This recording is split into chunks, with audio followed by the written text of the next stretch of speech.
Education system में बस एक एजुकेशन और सिस्टम की कमी है। एजुकेशन, एक बात बताइए, हमको ये नहीं समझ में आता है, हम लोग बच्चों के सामने एक बड़ा अच्छा सा भाषण दे देते हैं कि शिक्षा का उद्देश्य होता है एक अच्छा इंसान बनना। वो माँ बाप बना देते हैं अच्छा इंसान, वो अच्छे माँ बाप रहेंगे, अच्छा परिवार रहेगा, सराउंडिंग ठीक रहेगी, हो जाएगा वहाँ पे। क्या उसको भाषण दे रहे हैं? उससे जिंदगी का एक बहुमूल्य समय खींच लिए, आप उसको इंडिपेंडेंट नहीं बना पाए। एक 4 साल अभी के टाइम पे ग्रेजुएशन, 2 साल पीजी, वो इस ग्रेजुएशन और पीजी के दम पर कुछ ही ऐसे ग्रेजुएट डिग्री हैं, जैसे बीटेक हो गया, एमबीबीएस हो गया, आप इक्विवेलेंट करते हैं कॉलेज ग्रेजुएशन वाले से। उस 6 साल का टाइम उससे लेते हैं। उस 6 साल के बीच में वो जब कंप्लीट करके आता है तो वो समाज में कुछ नहीं कर पाता है, वो फ्रस्ट्रेशन होने लगता है। उस 6 साल के बीच में उसे कितना हम स्किल्ड सिखा सकते थे? हर साल अगर 2 स्किल्ड भी सिखाते, 6 महीना बहुत होता है स्किल्ड के लिए, 6 अगर स्किल्ड सिखाते, आज हम लोग किसको, चाइना को ओवरटेक कर रहे होते। आज हमारे पास स्किल्ड की इतनी कमी है जिसका कोई हद नहीं। गांव में आप किसी से कह दीजिए एक टोस्ट बना दो, ब्रेड बना दो, नहीं बना पाते। उसमें क्या चीज रखा है? वो मशीन की खेल है, फर्मेंटेशन है, मशीन बना के दो। गांव में आज कोई ब्रेड खाने जाएगा तो उसको कहेगा फोटानी भइले तो तरह, मतलब इस लेवल का चीज है। तो हम लोग को स्किल्ड जरूरी पड़ा। इंडिया एक ऐसा जगह है, एजुकेशन हम लोग का मेंटल लेवल को अपलिफ्ट करता है, लेकिन परिवार भी तो है, बूढ़े माँ बाप हैं, उनका इलाज भी कराना है, अपना पेट भी भरना है, सोशल रिस्पॉन्सिबिलिटी भी होती है। तो स्किल्ड हमें तुरंत पैसे दे सकता है, एजुकेशन उस चीज को अपलिफ्ट करने में हेल्प करता है। भाई पहले हम खड़े होंगे तब तो दौड़ेंगे, एजुकेशन नहीं तो तुम दौड़ उसको यार, तू उतार देगा हाथ पैर उसका। तो ये चीज होना चाहिए। किस लेवल पे हमारे यहाँ गरीबी है? आज हम लोग ताज होटल में बैठ के ये डिसाइड कर रहे हैं कि सरकारी स्कूल में एजुकेशन कैसे अच्छा होगा। ये वैसा ही है जैसे फ्लाइट के बिजनेस क्लास में बैठ के आप डिसाइड कीजिए कि ट्रेन की जनरल डिब्बा कैसे ठीक होगा। या मेरा छोटा सा फूट गया यहाँ पे ना, हम लोग स्कूल में पढ़ते थे तो ऊपर से एक टूट के गिर गया था। तो हमें ये देखना पड़ेगा कि हमारे कंट्री में किस लेवल तक गरीबी है। आप देखिए कि अगर गांव में कोई इंसान फल खरीद के ले जा रहा है ना, इट मीन्स या तो उसके घर कोई पूजा होगा या तो कोई बीमार पड़ा होगा, वो खाने के लिए नहीं ले जा रहा है। ये गरीबी है। और वहां हम लोग उसको कहेंगे एंटरप्रेन्योर बनो, अपनी कंपनी खड़ा करो। वो परिवार नहीं खड़ा कर पा रहा है, कंपनी खड़ा करेगा। और बढ़िया।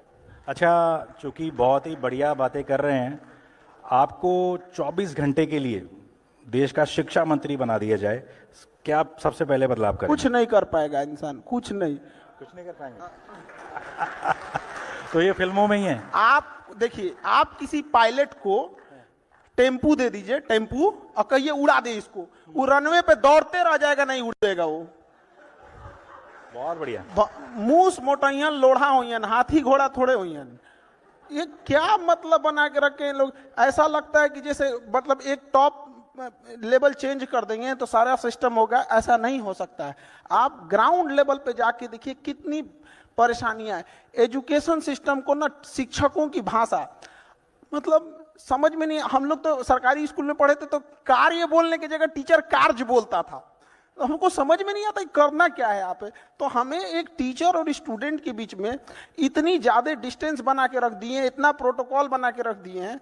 आज 90% स्टूडेंट, उनको अगर क्लास में कोई टॉपिक नहीं भी समझ में आ रहा है, टीचर बोलेंगे समझ में आ गया तो हाथ उठा देगा। टीचर को पता होना चाहिए कि स्टूडेंट किस टॉपिक पे फंसेगा और किस टॉपिक पे नहीं फंसेगा।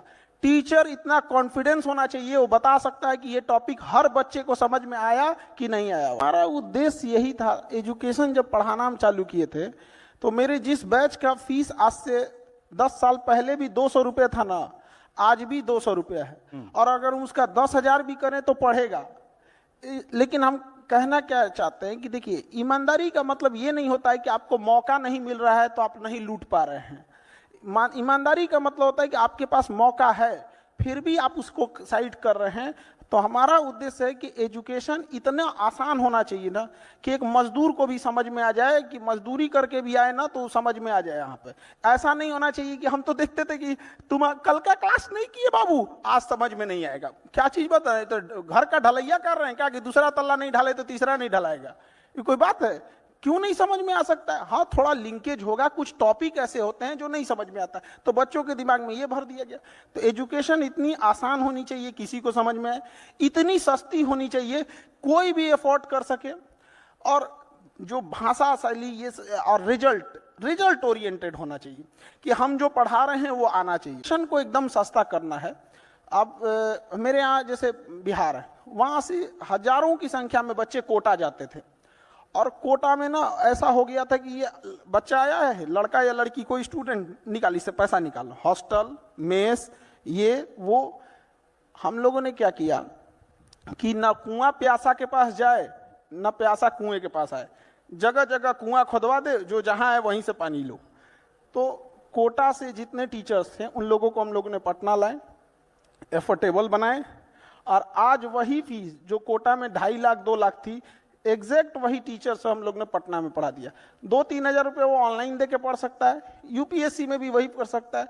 तो उद्देश्य यही है कि एजुकेशन आसान, सस्ती और समझ में आए। एजुकेशन में एक चीज का ये लगता है कि जिस हिसाब से धांधली हो रही है, सीटों का कहाँ से कहाँ सीट कौन किसको बेच दिया जाएगा, तो डर इस बात का लगता है कि उन बच्चों का क्या होगा। हम तो यहाँ लड़ते रह गए कि भाई वो होगा, अब यहाँ पे जिसको कंट्रोल करना है वो कंट्रोल ही नहीं कर रहा है। हम तो इसी भरोसे बैठे हैं कि बीपीएससी हो जाए, यूपीएससी हो जाए, एसएससी हो, रेलवे हो, एनटीए हो, ये सीटों को रिजर्व रखे, मजबूती से रखे, और हम बच्चों को पढ़ाएंगे और ये लोग करेंगे। अब पता चला हम यहाँ बच्चों को पढ़ाते हैं, इधर धांधी हो जाते, मैं किसके लिए सजू, मेरा पिया आनर है।